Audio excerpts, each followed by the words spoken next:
All right, let's dive in. Today, we're breaking down a tool that's absolutely essential for business, the webinar. We're going to open up the playbook for turning what's often just a standard online presentation into a powerhouse for engagement and, real growth. So why are we so focused on webinars? Well, listen to this. Nearly 3/4 of B2B marketers say they are the single best way to get high-quality leads. That's huge. This isn't just some nice-to-have tool in your belt. In today's market, it's a must-have. The potential here is absolutely massive. And yet, we've all been there, right? We've all sat through a webinar that just felt like a total chore. You know, the one you minimize so you can check your email. So if they're so powerful, why do so many of them just fall flat?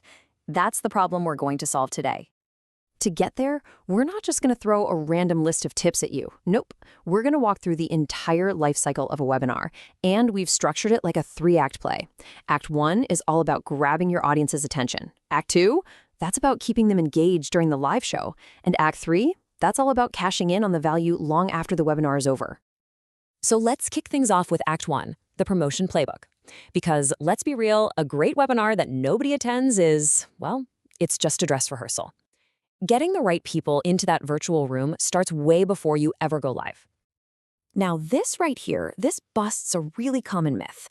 A lot of marketers try to cram all their promotion into that final week. But look at the data. A staggering 42% of people sign up more than a week out. That means a longer 2-week promotional cycle gives you so many more chances to catch people at just the right time. And where should you be promoting? Well, email is still the reigning champion, no question. It drives over half of all signups.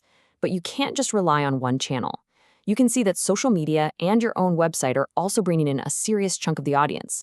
The key is a multi-channel strategy. You gotta cast a wide net.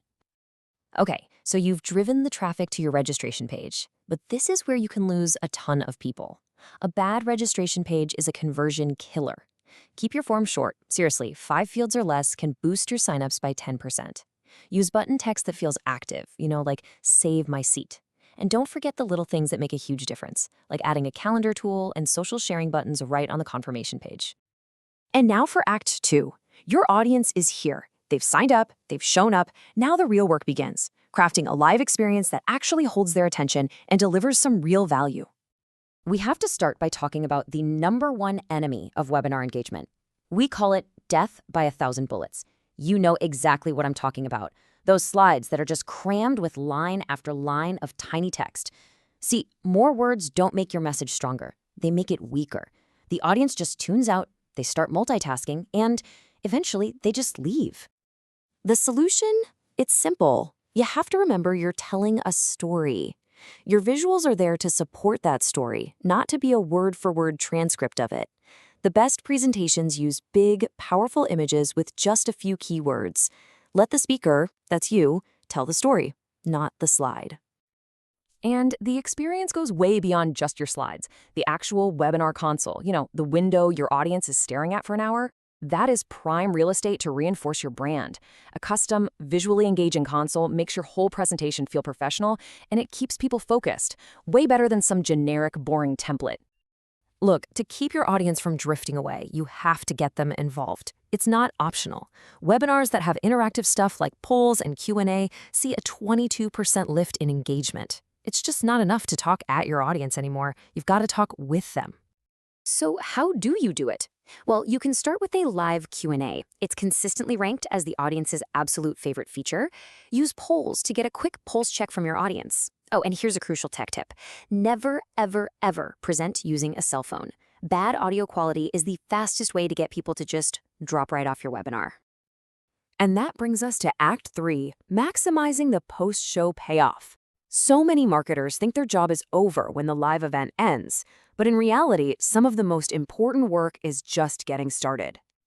This stat is a total game changer. Half. I'm serious, half of all webinar viewership now happens on demand. Just let that sink in for a second. That means your on-demand strategy is every bit as important as your live event.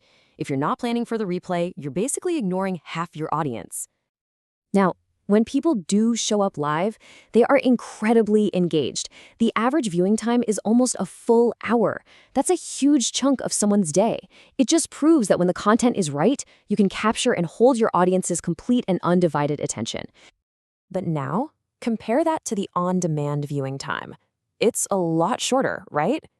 This tells us that on-demand viewers consume content in a totally different way. They might be skipping around or watching in shorter bursts. This is exactly why having a solid replay and repurposing strategy is totally non-negotiable.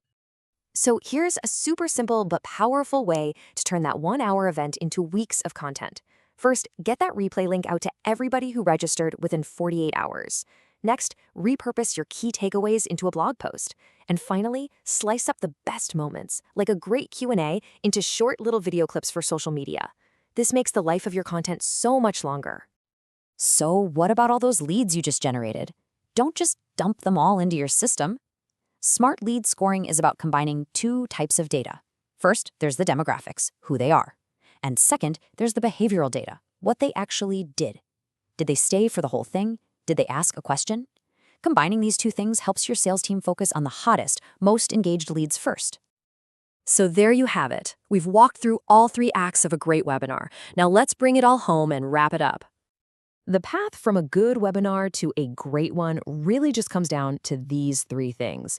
First, promote early and promote wide. Second, make it an active conversation, not just a passive lecture. And third, remember that the value keeps growing long after you go offline. The best webinars can convert up to 20% of their attendees. I mean, that is an incredible number. So as you plan your next event, just ask yourself, what's the one change you're going to make to your playbook to unlock that kind of potential? Thanks for tuning in.